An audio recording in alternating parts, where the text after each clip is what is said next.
What can we do when our last hope fails? Remnant from the Ashes begins with your custom character riding the waves of a storm in their tiny boat, attempting to reach a mysterious tower on a nearby coast. A massive skyscraper-sized wave puts pay to that mission, however, leaving your poor avatar washed ashore just out of reach of their final destination. You awaken in the ruin of an old coastal city, nothing but chain-link fences, concrete and the gutted corpses of vehicles for company. Well, that's until the strange creatures show up, attempting to rip your innards out. Luckily, your old battered sword washed up with you, allowing you to fight your way to the sounds of battle up ahead. After a series of events that sets out the stall for the rest of the game, you are brought into the human safe haven of Ward 13. This will be your hub for the foreseeable future, where you can upgrade, buy new weapons and armour, and other things to help keep you alive in your travels. It's also full of NPCs that will help flesh out the story for you. Now, this is the part where things will sound a little bit odd. Remnant from the Ashes isn't your average Souls-like. It doesn't even take away your experience when you die. If that makes you wonder what's going on, activating checkpoint crystals will still repopulate any creatures you've killed in the area, except bosses, of course. That would just be downright evil. So how does the game work then? Well, think about if Bloodborne, Diablo and Destiny had a baby. I'll let you figure out the logistics of that one for yourself. You have the RPG ideals of those games, levelling up your characters through combat and choosing the right gear and weapons for your playstyle. There's 3 separate classes in the Hunter, which is mainly ranged, the Scrapper, who likes to get up close and personal, and the Ex-Cultist, who plays more of a support role but can still hold his own in a scrap.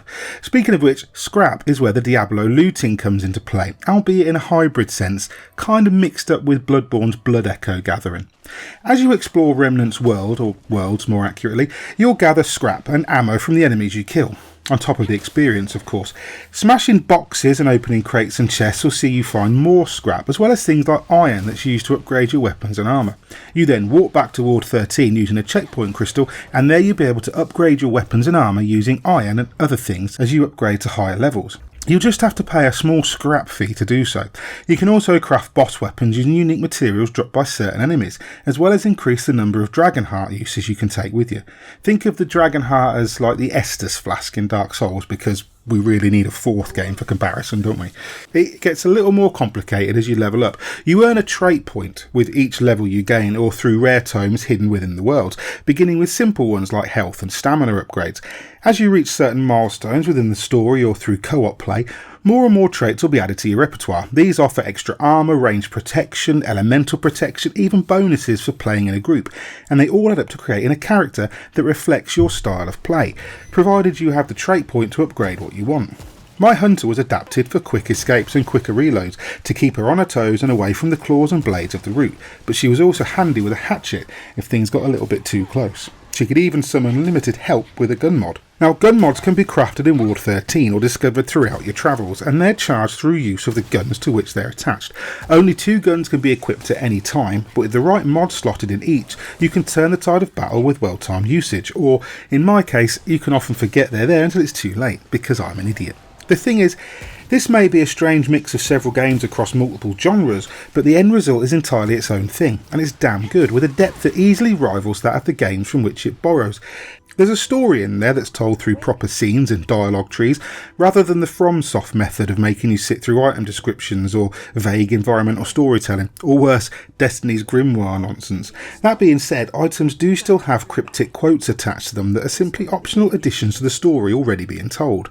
There are texts found throughout the game that hint at other events and sometimes gives you a glimpse into story beats that have yet to be reached. I've enjoyed a lot of those games inspired by From Software's Dark Souls. Honestly though, Remnant from the Ashes just struck a chord with me, and its particular brand of shooting, slashing and exploration drove its hooks into my brain and wouldn't let go.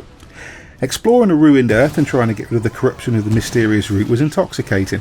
This strange organism and its hive mind are so interesting, especially when you progress and start learning some of its secrets. As an enemy, the root is also full of variety. They all look like twisted versions of humans with the exception of certain critters, and you'll need to use a mixture of melee and range attacks to deal with each threat as it presents itself.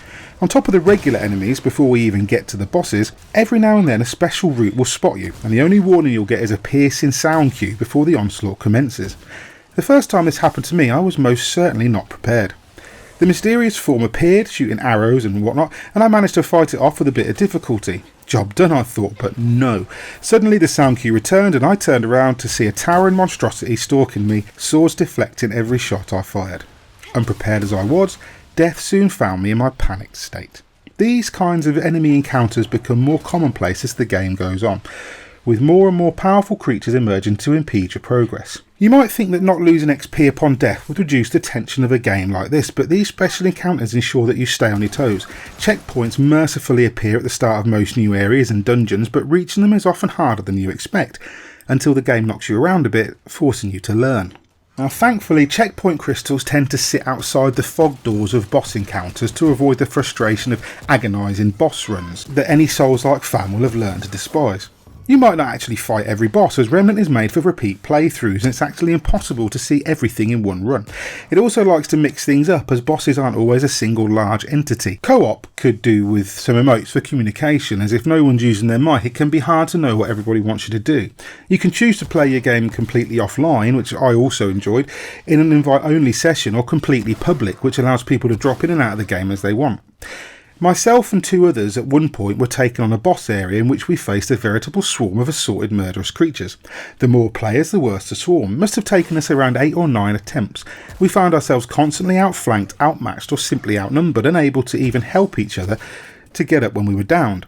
Yet each and every time 2 of us got right back up at the checkpoint and went back in for another round.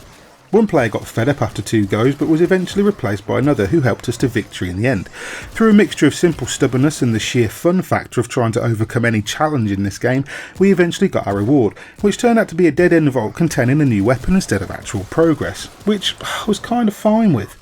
It gave me the chance to return to the previous area and try another route, further allowing me to continue exploring a world that had really shown me the variety of its environments. Remnant from the Ashes has enormous depth and a story that can still be followed without delving into the lore. It's a game with a great core loop that will keep you coming back for more, which is especially important in a game that requires multiple playthroughs to see everything it has to offer, if indeed you ever do see it at all. Most importantly though, Remnant from the Ashes is just a damn good action RPG.